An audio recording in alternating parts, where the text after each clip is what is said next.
So how do we tell if a MAP gas is more efficient than a regular butane lighter? The fact is, it depends how you define efficiency.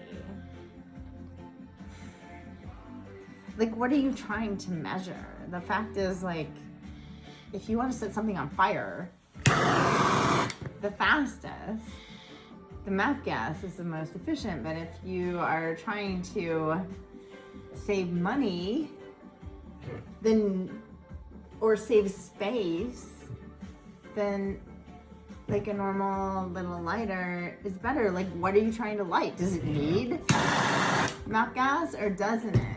Does it need, like, the problem with how everybody sets out to answer a question is that they don't actually define their question properly. And the fact is, like, you can never answer a question statistically unless you actually know the question going in. And so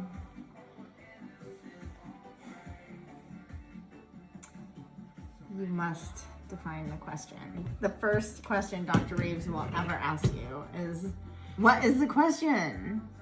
In business, in science, in anything you're trying to do, like, you want to improve something, you want to change something, you already have an idea in your head about how that's going to work. It's called a hypothesis. It's like called a statistical hypothesis, that you have an idea about how it's working already, and then as a business owner or as a, you'll go out and try to gather data to answer your question, but if your question isn't right, or it's not framed correctly, or you really haven't thought through your question, then you're never, ever going to get answer to your question, even though you just threw all this money at collecting data or changing things. Like, it's not going to work because you didn't define the problem correctly. You didn't define the study population correctly. The study population is how the people on which you're going to gather the data. If you gather the data from people in one country, for example, versus people in a different country, you're likely to get an entirely different answer. So you need to define the problem in terms of, like, who am I trying to answer this question for?